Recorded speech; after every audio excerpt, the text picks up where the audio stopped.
can't. I am out of breath from trying to take that thumbnail, my God. Hello, welcome back to my channel. My name is Allie. Just to clear the air, I have a giant zit that I put a pimple patch on and then tried to cover, and it's really annoying me, so please, for the love of God, do not look at it. I have quite a few books since the last time I did a haul, so I'm just gonna get right into it. I have like a bunch here that are already open, and then I have a bunch of packages that I just got today. I'm sure my mailman hates me. To mention a couple that were in my TBR for April, I'll link that video somewhere. I have The Hole by Hiroko Ayamada.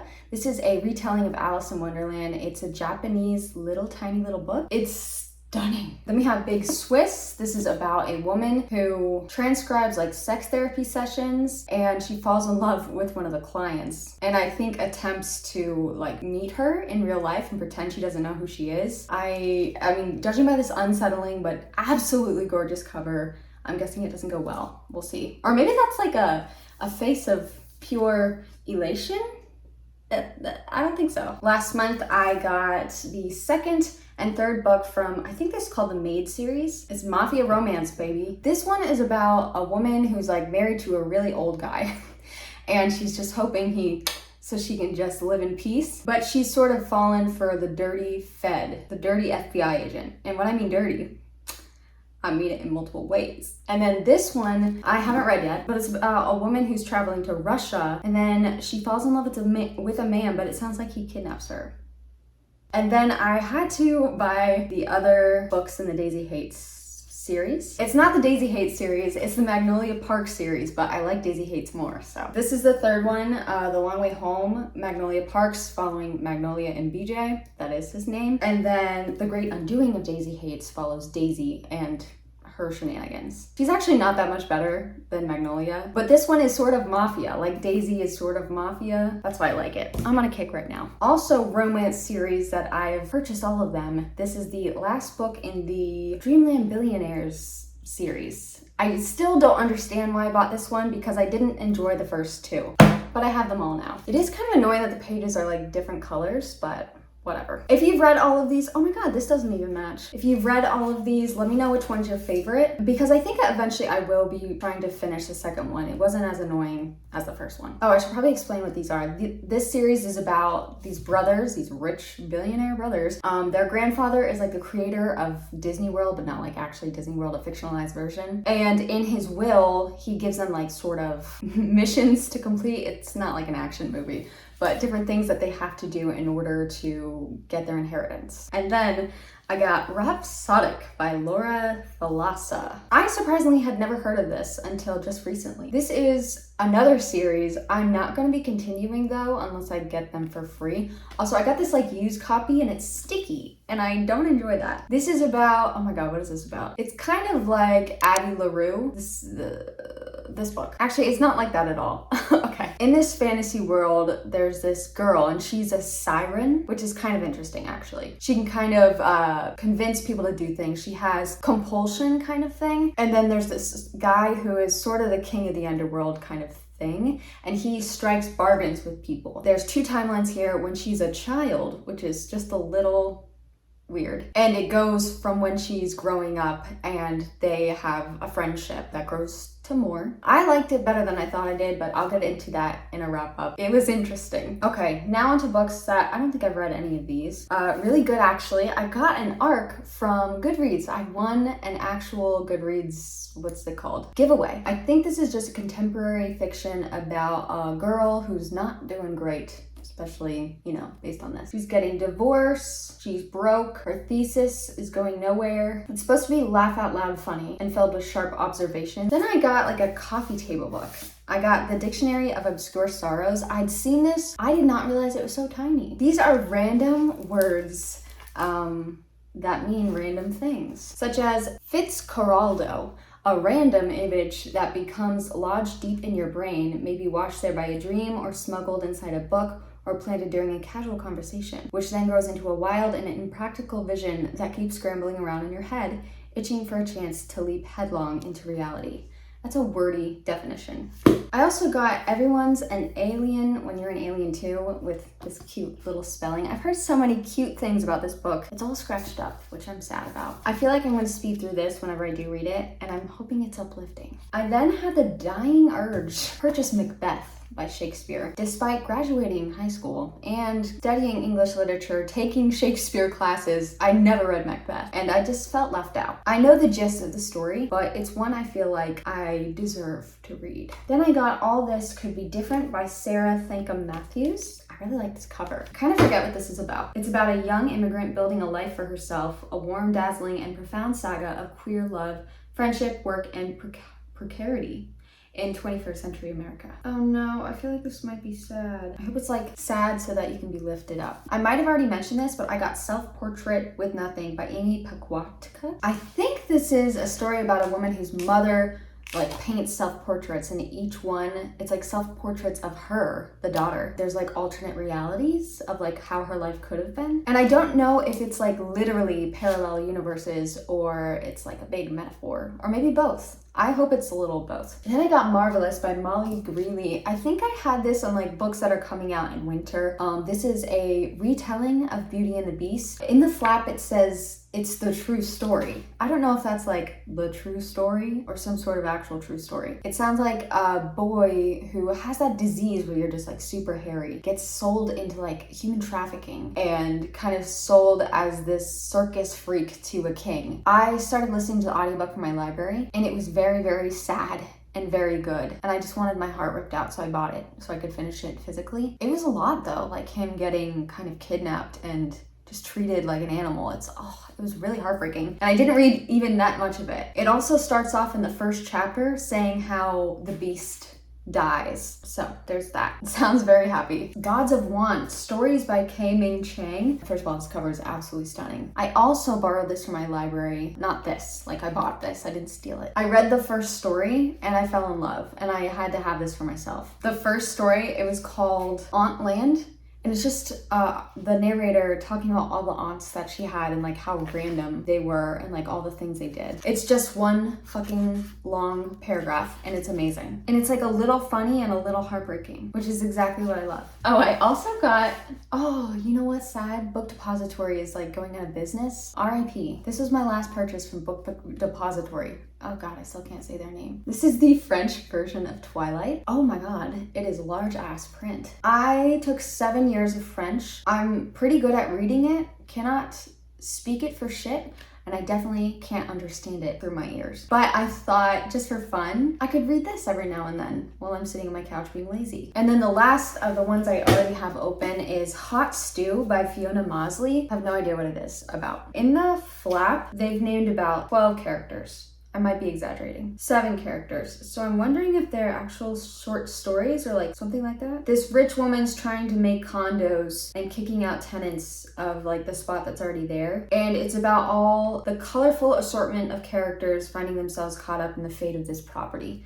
So it kind of does sound like short stories. I love me a short story. Okay guys, I've waited all day to open these packages, so let's get to it, which is stupid. I already know what's in them. I purchased them. We have, ew, this smells so bad. Oh, it smells like baby ass. It smells a little bit like pee and a little bit like baby powder. Oh my god, this is awful. This is awful. This is actually the book I was gonna start today. This is The Cruel Prince. Oh my god. Why does it smell so bad? I am so grossed out right now, but this is about Jude, and when she's younger, her parents are killed, and I'm pretty sure they're killed like right in front of her. And her and her sisters are taken to the Fae world. 10 years later, Jude wants nothing more than to belong there in the Fae world. But they look down on humans, so she wants to get a place on the court. Oh, I thought she had to like play nice with the court people so that she can get on the court, but it says here that she has to defy the prince, the cruel prince that she hates. And I'm guessing she's gonna fall in love. I'm just gonna... That was the most obnoxious thing I've ever filmed. I'm sorry. Okay. So I watched Haley Pham. She's been obsessed with Stephen King lately, and so I got one of the books she recommended, and then this other one that's a memoir of his, all about writing. Don't ask me why. I have no plans on writing a novel, but I'm really fascinated in people's habits, routines, but especially things I'm interested in, like writing, how they do it. I don't know why. It sounded interesting. Okay, next we got a box. I got The Dead Romantics by Ashley Poston.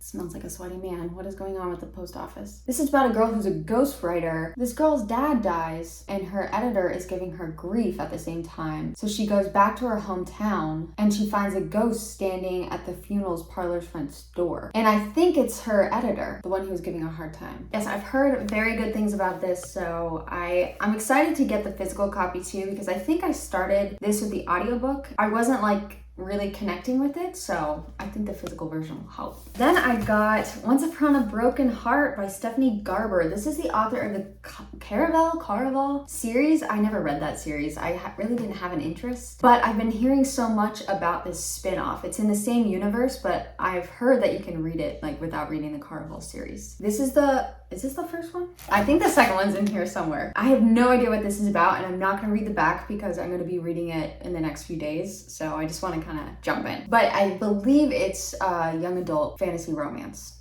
Then I have an individually packaged Hobbit here.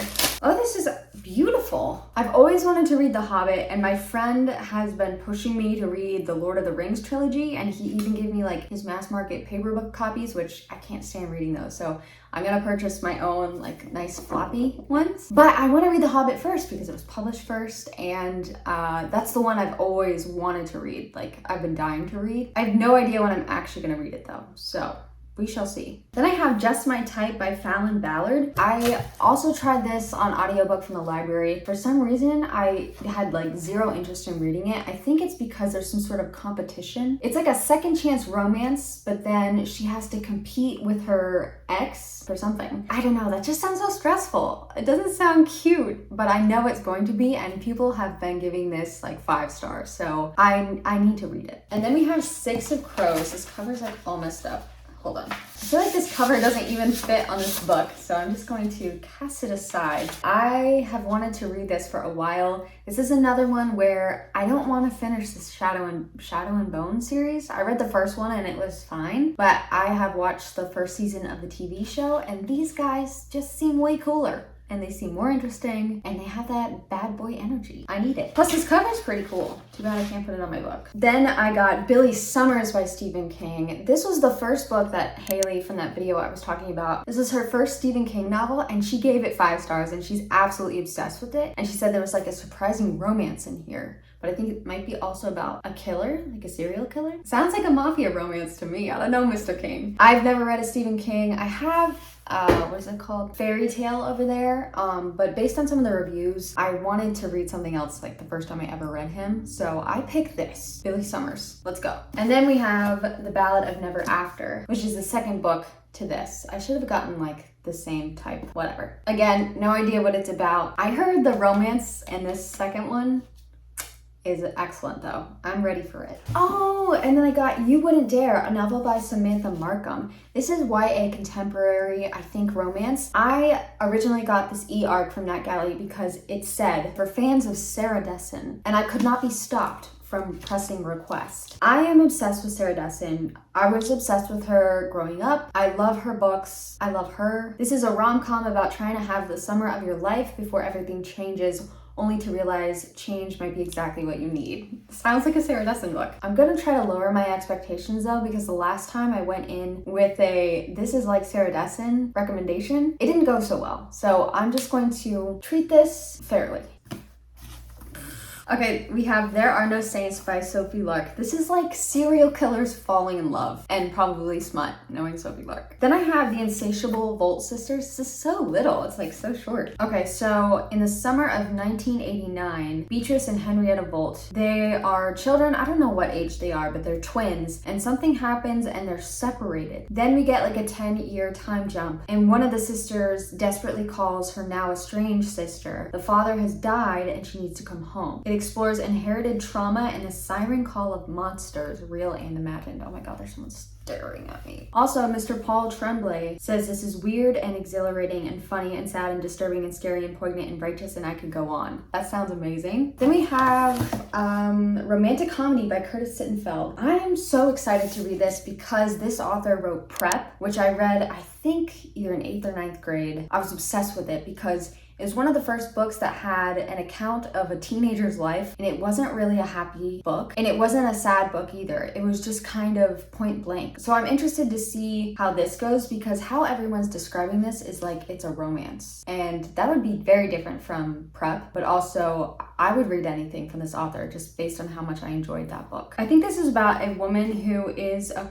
comedy writer, and she has this idea or theory that funny guys end up dating like gorgeous women, but funny girls never get gorgeous men. She meets this pop star. They work on a sketch together and sparks might be flying. And that's all it tells us. They're obviously gonna fall in love, although knowing this author, who the fuck knows? And then the final book, This Bird Has Flown, and it's by Susan Hoffs, one of the women who co-founded The Bangles. Yes, The Bangles. It's about a 33-year-old woman who had like a one-hit wonder, and now she's like broke living at her parents' house, and she meets some professor of literature. His name is Tom Hardy. Interesting. But then it said, is Tom all that he seems? The way that's phrased makes it sound like a thriller. I don't really know. I want the best for her though. She needs to walk like an Egyptian. In this explanation of like the author, like the intro to her, it says she played herself in season 1 of Gilmore Girls. She was, the Bangles were featured on Gilmore Girls for like 2 minutes. That's very funny that they said it like that. Okay, let's see if this smells any better. It's actually not bad. I'm gonna get to reading this. Thank you for watching. I'll see you soon.